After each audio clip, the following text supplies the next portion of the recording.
വിവോയുടെ Vivo X90s എന്ന പുതിയൊരു smart phone launch ചെയ്യാൻ പോകുന്നുണ്ട്. ഈ ഫോണിൻ്റെ ലോഞ്ച് ഡേറ്റ് ഇപ്പോൾ കൺഫേം ആയിട്ടുണ്ട്. ഈ ഒരു വീഡിയോയിൽ നമ്മൾ നോക്കാൻ പോകുന്നത് വിവോ X90s എന്ന ഫോണിനെ പറ്റിയിട്ടാണ്. ആദ്യം നമ്മൾ ഫീച്ചേഴ്സും കാര്യങ്ങളൊക്കെ നോക്കുകയാണെന്നുണ്ടെങ്കിൽ ഡിസ്പ്ലേയുടെ കാര്യത്തിൽ വിവോ X90sൽ 6.78 ഇഞ്ചിൻ്റെ ഡിസ്പ്ലേ വന്നേക്കാം. 1.5K ഡിസ്പ്ലേ ആയിരിക്കും ഇതിൽ വരിക. അതായത് ഫുൾ HD റെസൊല്യൂഷനേക്കാളും കുറച്ചും കൂടി ബെറ്റർ ആയിട്ടുള്ള ഒരു റെസൊല്യൂഷനും കാര്യങ്ങളൊക്കെ ഇതിൽ വരുന്നതായിരിക്കും. AMOLED ഡിസ്പ്ലേ ആയിരിക്കും ഈ ഫോണിൽ വരിക. റെസൊല്യൂഷൻ വരിക 2800x1280 ആയിരിക്കും.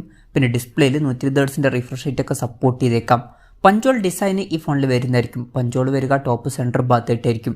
അപ്പം അത്യാവശ്യം നല്ല തിരക്കേടില്ലാത്ത ഡിസ്പ്ലേ ഫീച്ചേഴ്സൊക്കെ ഈ ഫോണിൽ വരാൻ സാധ്യതയുണ്ട്. In display finger print sensor ഈ ഫോണിൽ വന്നേക്കാം. ഈ ഫോണിൻ്റെ ബ്ലാക്ക്, ബ്ലൂ, ഗ്രീന്, റെഡ് അതുപോലെ തന്നെ വൈറ്റ് എന്നീ കളർ വേരിയൻസ് ലോഞ്ച് ചെയ്തേക്കാം. ഇനി പ്രോസസ്സറിൻ്റെ കാര്യത്തിലോട്ട് വരികയാണെന്നുണ്ടെങ്കിൽ mediatek dimensity 9200+ എന്ന പ്രോസസ്സറായിരിക്കും ഈ ഫോണിൽ വരിക എന്നാണ് ഇപ്പോഴുള്ള റിപ്പോർട്ടുകൾ പറയുന്നത്. ഇത് മീഡിയാടെക്കിൻ്റെ ഫ്ലാഗ്ഷിപ്പ് പ്രോസസ്സറാണ്. അപ്പം മികച്ചൊരു പെർഫോമൻസും കാര്യങ്ങളൊക്കെ ഇതിൽ വന്നേക്കാം. 5G സപ്പോർട്ടും കാര്യങ്ങളൊക്കെ ഇതിൽ വരുന്നതായിരിക്കും. പിന്നെ ഈ ഫോണിൽ ചിലപ്പം 16 GB റാം വരെയും അതുപോലെ തന്നെ 1 TB ഇൻറ്റേർണൽ വരെയും വന്നേക്കാം. LPDDR5Xൻ്റെ റാമും UFS 4.0 സ്റ്റോറേജ് ടൈപ്പൊക്കെ ഇതിൽ വരുന്നതായിരിക്കും. ഇതിൽ Wi-Fi 7 സപ്പോർട്ടും കാര്യങ്ങളൊക്കെ വരുന്നതായിരിക്കും. Android 13 ബേസ് ആയിട്ടുള്ള സോഫ്റ്റ്വെയർ ആയിരിക്കും ഈ ഫോണിൽ വരിക. 3.5mm ഓഡിയോ ജാക്കും അതുപോലെ തന്നെ മെമ്മറി കാർഡ് സ്ലോട്ടൊന്നും ഇതിൽ വരാൻ സാധ്യതയില്ല. സ്റ്റീരിയോ സ്പീക്കേഴ്സ് ഈ ഫോണിൽ വന്നേക്കാം. ക്യാമറയുടെ കാര്യം പറയുകയാണെന്നുണ്ടെങ്കിൽ ഫോണിൻ്റെ പിന്നിൽ ട്രിപ്പിൾ ക്യാമറ സെറ്റപ്പ് വരാനാണ് സാധ്യത. 50 MP മെയിൻ ക്യാമറ സെൻസർ ഇതിൽ വന്നേക്കാം. സെൻസർ സൈസ് വരിക 1/1.49 ഇഞ്ച് ആയിരിക്കും. പിന്നെ രണ്ടാമത് 12 MP ഒരു അൾട്രാ വൈഡ് ആംഗിൾ ലെൻസും മൂന്നാമത് 12 MP ഒരു പോർട്രേറ്റ് ലെൻസും വന്നേക്കാം. ഇതിൽ 2x ഒപ്റ്റിക്കൽ സൂം ഒക്കെ സപ്പോർട്ട് ചെയ്തേക്കാം.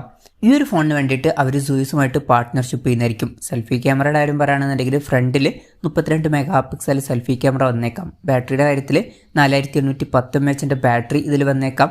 120 വാട്ടിൻ്റെ ഫാസ്റ്റ് ചാർജ് സപ്പോർട്ട് ചെയ്യുന്നതായിരിക്കും. അതുപോലെ തന്നെ Type-C ചാർജിംഗ് പോർട്ടും ഇതിൽ വരുന്നതായിരിക്കും.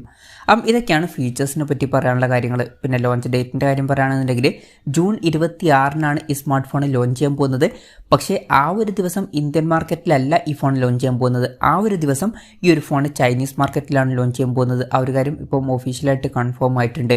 ഇനി ഇന്ത്യൻ മാർക്കറ്റിൽ ഈ ഫോൺ ലോഞ്ച് ചെയ്യുമോ എന്ന് വെച്ചാൽ ചിലപ്പോൾ ലോഞ്ച് ചെയ്തേക്കാം. എന്തായാലും കൺഫർമേഷൻസും കാര്യങ്ങളൊന്നും ഇപ്പം പുറത്ത് വന്നിട്ടില്ല. അതിനെ പറ്റിയിട്ടുള്ള ന്യൂസുകളൊക്കെ പുറത്ത് വരുമ്പം അതിനെ പറ്റിയിട്ടുള്ള വീഡിയോസൊക്കെ നമ്മൾ ചെയ്യുന്നതായിരിക്കും. അതുപോലുള്ള വീഡിയോസ് കാണാൻ താല്പര്യമുണ്ടെന്നുണ്ടെങ്കിൽ ഈ ചാനൽ സബ്സ്ക്രൈബ് ചെയ്യാവുന്നതാണ്. വിലയുടെ കാര്യം പറയുകയാണെന്നുണ്ടെങ്കിൽ അതിനെ പറ്റിയിട്ടുള്ള കാര്യങ്ങളൊന്നും ഇപ്പം പറയാൻ കഴിഞ്ഞിട്ടില്ല. എന്നാലും നമ്മുടെ എക്സ്പെക്റ്റേഷനും കാര്യങ്ങളൊക്കെ പറയുകയാണെന്നുണ്ടെങ്കിൽ ചിലപ്പം ഈ ഫോണിൻ്റെ വില ഒരു 60,000-65,000 രൂപ പ്രൈസിൻ്റെയൊക്കെ ആയിട്ട് എത്തിയേക്കാം. കൺഫർമേഷൻസ് ഒന്നുമില്ല, ജസ്റ്റ് നമ്മുടെ ഒരു എക്സ്പെക്റ്റേഷൻ പറഞ്ഞു എന്നേ ഉള്ളൂ. എന്തായാലും വിവോയുടെ വിവോ X90s എന്ന പുതിയൊരു സ്മാർട്ട് ഫോൺ ലോഞ്ച് ചെയ്യാൻ പോകുന്നുണ്ട്. ഈ ഫോണിൻ്റെ ഫീച്ചേഴ്സിനെ പറ്റിയിട്ടുള്ള നിങ്ങളുടെ അഭിപ്രായം ജസ്റ്റ് ഒന്ന് കമൻറ്റ് ചെയ്യുക. അതുപോലെ തന്നെ ഈ ഒരു സ്മാർട്ട് ഫോൺ ഇന്ത്യൻ മാർക്കറ്റിൽ നിങ്ങളേത് പ്രൈസിങ്ങിലാണ് എക്സ്പെക്റ്റ് ചെയ്യുന്നത് എന്നുള്ള കാര്യം കൂടി ജസ്റ്റ് ഒന്ന് കമൻറ്റ് ചെയ്യുക.